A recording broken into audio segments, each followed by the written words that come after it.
Assalamualaikum, welcome to Medical Globe e-learning. You are listening Sara Naeem. Today I will discuss the guideline of blood pharmacology with you. I am sharing this guideline from Mini Katzen Pharmacology 12th edition. So let's start. Blood pharmacology के 3 chapters होते हैं, chapter 33, 34 and 35. जिसमें से chapter number 33 just आपने इसको read करना है क्योंकि इस चैप्टर में से एमसीक्यूज आते हैं. कोई एससीक्यू अभी तक इस चैप्टर में से नहीं आया. ये चैप्टर इतना इंपॉर्टेंट है भी नहीं, तो आपने इस चैप्टर को थॉरली रीड करना है जस्ट फॉर एमसीक्यू. और एमसीक्यू भी इसमें से एक आधा आता है, इससे ज़्यादा एमसीक्यू नहीं आता. तो इस चैप्टर के ऊपर आपने टाइम वेस्ट नहीं करना. अब हम स्टार्ट करते हैं. सबसे पहले जो फर्स्ट पेज है इसके ऊपर आपको हीमेटोपोएटिक फैक्टर्स की क्लासिफिकेशन नजर आ रही है. क्लासिफिकेशन आपने लाजमी करनी होती है ताकि अगर कोई एमसीक्यू वगैरह आता है तो आपका मिस ना हो पाए.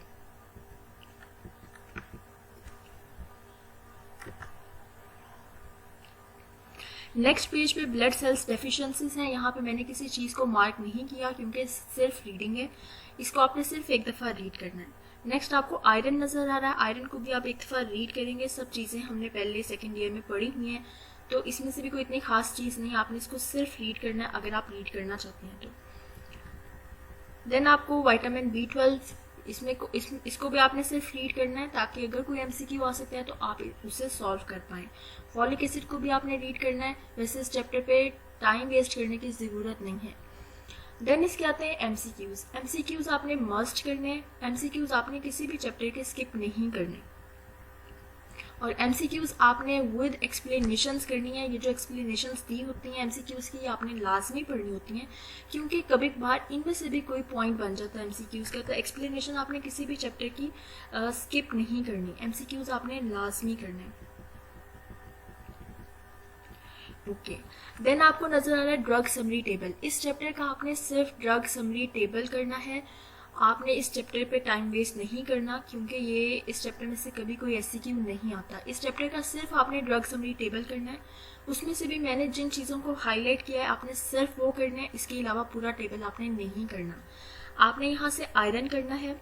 आयरन का आपको mechanism of action, clinical application और फार्माकोकाइनेटिक्स पता होनी चाहिए. इसी तरह आयरन चिलेटर्स, इसमें से एमसीक्यू आ सकता है, ये आपने करना है.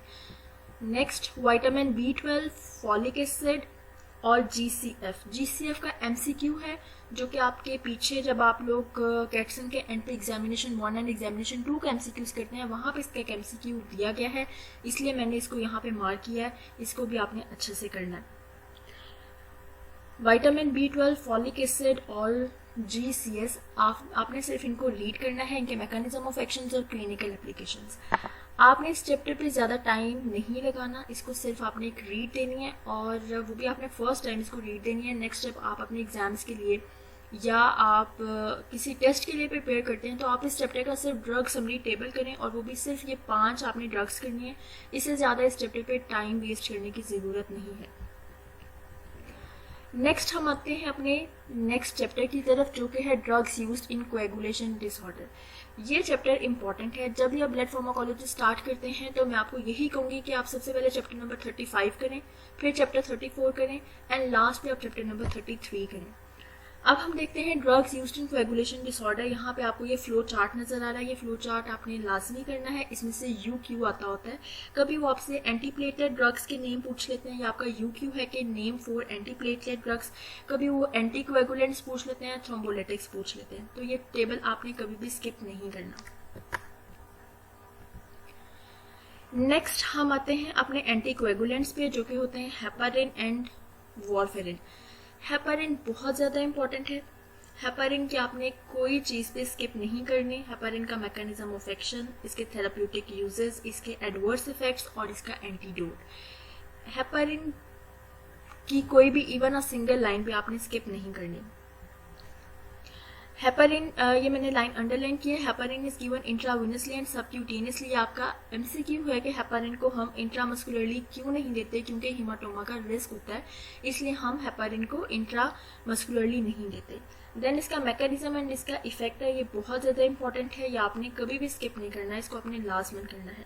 ये लाइन आपकी एमसीक्यू है कि अगर हमने हेपारिन को के एक्शन को मोनिटर करना हो तो हम एक्टिवेटेड पार्शियल थ्रोम्बोप्लास्टिन टाइम से हम इसको मॉनिटर करते हैं। नेक्स्ट ये फिगर 34.1, इसको आपने एक नज़र देख लेना है। इसके क्लिनिकल यूजेस एंड इसकी टॉक्सिसिटी ये वेरी वेरी इंपॉर्टेंट है। ये लाइन इसका एमसीक्यू है। हेपारिन जो है ये सेफ होती है, ये प्लेसेंटल बैरियर को क्रॉस नहीं कर सकती, इसलिए हम इसको प्रेगनेंसी के अंदर देते हैं। तो ये आपका एमसीक्यू है, इसको आपने याद करना है कि हेपारिन प्लेसेंटल बैरियर को क्रॉस नहीं करती, तो ये सेफ इन प्रेगनेंसी होती है। फिर प्रोटामीन सल्फेट जो है ये इसका एंटीडोट होता है। इसकी टॉक्सिसिटी को हम रिवर्स कर सकते हैं प्रोटामीन सल्फेट से। तो एज अ होल आपका हेपारिन जो है बहुत इंपॉर्टेंट है। इसका mechanism of action, therapeutic uses, इसके एडवर्स इफेक्ट्स और इसका एंटीडोट। नेक्स्ट हमारे पास आ जाते हैं direct thrombin inhibitors. Direct thrombin inhibitor में से कोई क्वेश्चन नहीं आता एज सच, लेकिन ये जो लाइन है ये आपकी एमसीक्यू है, जो कि लास्ट ईयर प्रॉफ का एमसीक्यू था कि इसकी जो रिकम्बिनेंट फॉर्म है वो कौन सी होती है। तो ये आपने ये भी लाइन देख लेनी है, ये इसका एमसीक्यू है। इनमें से भी आर्गेट्रोबैन ये भी एक यूक्यू है, ये एमसीक्यू भी है। ये लाइंस जो मैंने अंडरलाइन की हैं एमसीक्यू भी बनता है, और इसका एक यूक्यू भी है कि आर्गेट्रोबैन का आपने मैकेनिज्म ऑफ एक्शन लिखना होता है। इसके क्लिनिकल यूजेस में ये लाइन आपकी एमसीक्यू है कि हम जो डायरेक्ट थ्रोम्बिन इनहिबिटर्स होते हैं उन्हें हेपारिन इंड्यूस्ड थ्रोम्बोसाइटोपेनिया के अंदर देते हैं। तो ये आपने ये लाइंस अच्छी तरह यहाँ से याद करनी है। इसके बाद डायरेक्ट ओरल फैक्टर 10 इनहिबिटर्स, इनको आपने जस्ट रीड करना है, इनके आपको नाम आने चाहिए, इतने ज़्यादा इंपॉर्टेंट नहीं है। नेक्स्ट हमारे पास आता है वॉरफेरिन। वॉरफेरिन बहुत ज़्यादा इंपॉर्टेंट है। इसका भी इसकी केमिस्ट्री, फार्माकोकाइनेटिक्स, इसका मैकेनिज्म ऑफ एक्शन, इसके थेराप्यूटिक यूजेस और इसके एडवर्स इफेक्ट्स बहुत बहुत बहुत ज़्यादा इंपॉर्टेंट है। इनको आपने कभी भी स्किप नहीं करना। वॉरफेरिन के बारे में आपने एक बात ये याद रखनी है कि ये ट्रेटोजेनिक होती है, इसलिए हम इनको प्रेग्नेंट वीमेंस के अंदर नहीं देते। ये आपका एमसीक्यू है। टॉक्सिसिटी इसकी इंपॉर्टेंट है, ब्लीडिंग जो है ये इसकी टॉक्सिसिटी है। इसके बाद थ्रोम्बोलिटिक एजेंट्स को आपने जस्ट रीड करना है। इसमें से स्ट्रेप्टोकाइनेज का मैकेनिज्म ऑफ एक्शन जो है ये पूछा गया है एक यूक्यू में, इसलिए आपने इसको यहाँ से अच्छे से करना है। इसके क्लिनिकल यूजेस में ये जो लाइन है कि हम इसको 6 ऑर्स टू 3 ऑर्स के अंदर यूज़ करते हैं, ये आपके कैटसन के पीछे एक एमसीक्यू है। ये इसलिए मैंने इन लाइंस को मार्क किया, इनको भी आपने अच्छी तरह से पढ़ना है क्योंकि ये आपका एमसीक्यू है।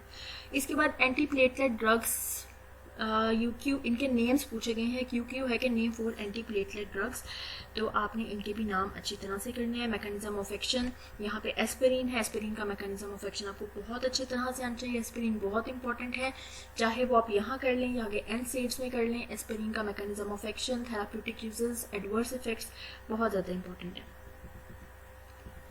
इसके बाद जो आपके पास नेक्स्ट टॉपिक आता है drugs used in bleeding disorders. इसमें से लॉन्ग क्वेश्चन तो नहीं आता, लेकिन इसमें से एमसीक्यू आते हैं, इसलिए आपने इसको रीड करना है।